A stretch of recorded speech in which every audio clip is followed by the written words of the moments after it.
Yeah, we lost. We'll talk to you tomorrow. Good night, everybody. This is what the great ones do. They get up off the mat, and they live to see another day. And we'll be there next year. There's no guarantees. We could go, we can attend, but hopefully we'll be nominated again. It's great to be nominated. Good Morning Football. Congratulations, our good buddies, Peter Schrager, Kyle Brandt, Nate Burleson, Kay Adams. Yeah, great. See, I told you guys that we weren't going to win. Here's the problem. The last couple of years, because of COVID, they didn't have anything where you could go and attend it. So we got the party bus, we got champagne, we got music going, we got the lights going, it's thumping. And everybody's in a good mood. We see people. We have fake smiles on with some of the people that we saw. And then you sit there for 3 hours, the second to last category. And you're thinking, okay, here we go. And that moment in between, and the winner is Good Morning Football. And then you go, oh, my God. But you got to be professional. Oh, we gave full claps. Yeah. We gave full claps. Yeah. Good people.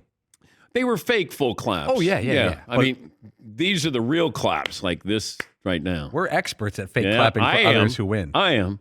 That's for sure. Yes, Seton. You know what was especially cruel? There was a woman who won a handful of categories before our award. Yeah. And she got up on stage and she was like, excuse me, she was like, oh my gosh, this is crazy. This is the 5th time I've been nominated, but the first time I won. And you're thinking, okay. Here we go. All right. I see what storyline they're buying into this year. All right. Here we go. Here we go. I do want to thank the audience. I know that you were upset as well. Thank you. We appreciate it. What, Todd? We thought we looked at our tickets, and Paul and I and McLovin, we were in Orchestra G, which is pretty close to the stage. Medium close. But then we noticed that before the ceremony began, that Schrager and Brandt were sitting about 7 rows in front of us. And then we were like, oh, it's going to be like Well, that. your seating assignments have to do with the network that you represent. We were with NBC and Peacock, and they're usually in the same place, and then CBS is over here, and Fox is over here. Now, I don't know where, the NFL network falls into that category with networks, but CBS, NBC, ABC, ESPN, they all have their little sections. And that's why it's always weird when somebody wins, and then you just hear a small section really happy and start applauding. And then the other people kind of like this. Yeah, Paul. Fritzy McLovin and I are sitting right there together, and we're analyzing it like we're breaking down the Zapruder tape. We're like, oh, who's the presenter for our category? Because we were at the very end. I think we're the 4th to final category.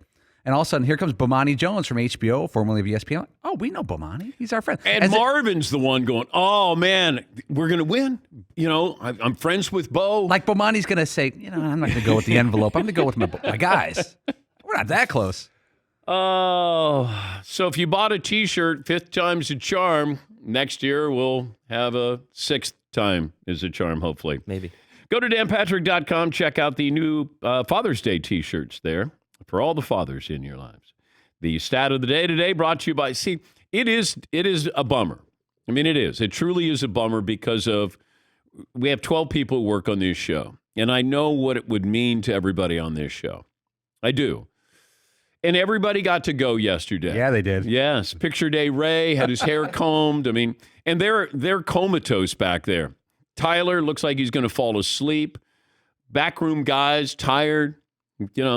Marvin fell asleep on the party bus. Guys came back and they wanted to heat up tater tots at like 12:30. They went through McDonald's. But it is great. I mean, and I tell these guys, this is the best job you'll ever have. When this is all done, you'll look back and go, we were able to do a lot of things and have a lot of fun. And the group, we just laugh. That's what's great. We just laugh. And to have those moments, even when you lose, you still lose together. Win or lose, we effing celebrate.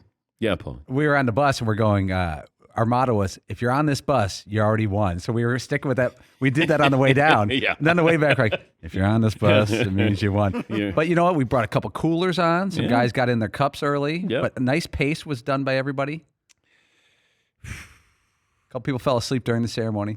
We got to rally.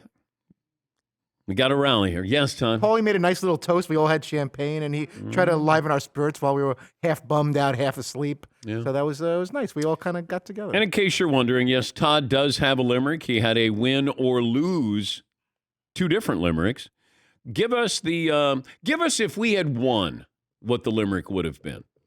Time to sound the alarm with a helping of Paulie Smarm. A sports Emmy finally lands in Marvin's tiny hands. I guess the 5th time's a charm. Okay. Kind of glad we didn't win. Yeah. Now, the real one. The real one. The loser one. Here we go. All right. We took the party bus to the city, all dressed up, excited and pretty. Thought this might be our year. Instead, another shed tear. 5 straight losses. Even the Bills say that's bleepy. Little SH word. Okay. Yeah, Paul. Before we move on, I do have to recap Fritzy's night because he is, as always, was interesting. On the drive down the party bus, it hits every bump on the highway, and this highway up here has a lot. Fritzy's sitting in the middle of the bus. Of course, he has both hands on his phone the entire time for a 2-hour drive. And the bus is bumping, and people are kind of being jostled a little bit, but people are putting their hands down to kind of spot themselves.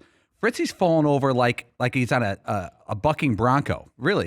And he goes, I can't understand why I can't keep still. And he goes, this is driving me crazy. I'm like, and then on the way back, it was the same thing. The funniest, though, was they pass around hors d'oeuvres at the cocktail hour. Dude, you did not pass on one of those hors d'oeuvre trays. Not only did I not pass on, well, there was one thing that was like some kind of tofu taco It was or healthy. some veggie taco, but everything else I had at least 4 of. Yes. When the young lady came out with the mini hot dogs, Oh, my Fritzy was on her like he was in love, and they got to know each other. She actually came back. She goes, "Where?" She goes, "Where's the guy without the much hair?" Nice. She said, Wow. And she goes, But she was nice. She brought an entire tray for Todd. It was very thoughtful. Yeah.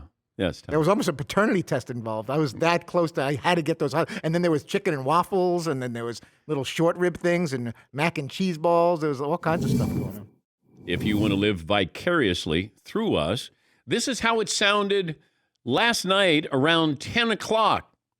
Second to last category, Bomani Jones with the honors. The nominees for Outstanding Studio Show Daily are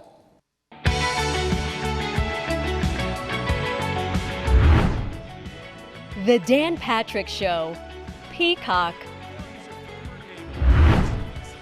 Good Morning Football, NFL Network. NASCAR Race Hub, FS1. Pardon the Interruption, ESPN. The Rich Eisen Show, Peacock. Sports Center, ESPN.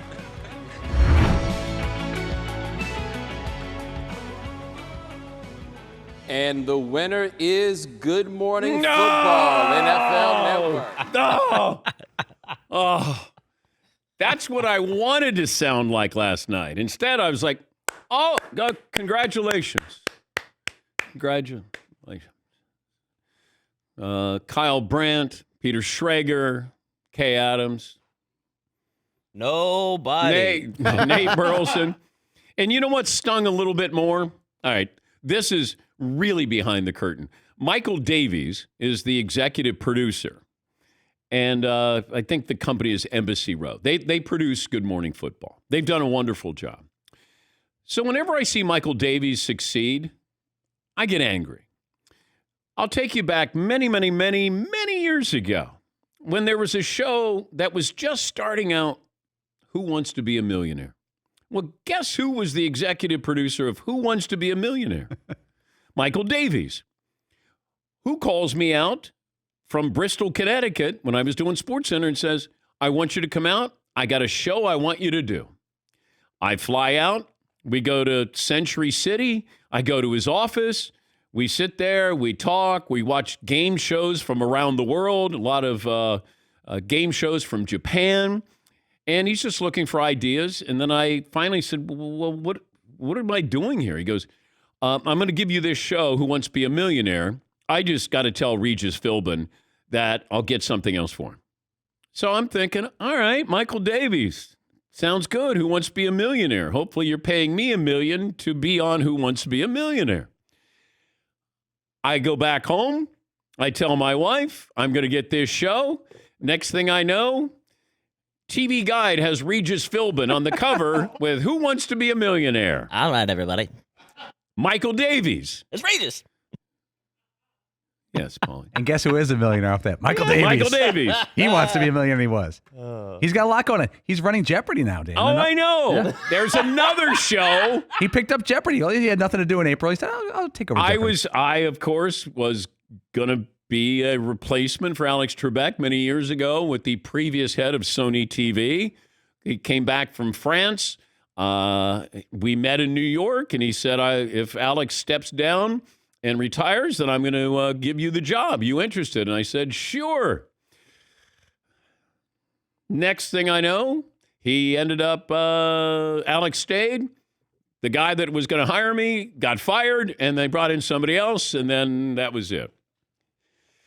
Other than that, last night was great. Great.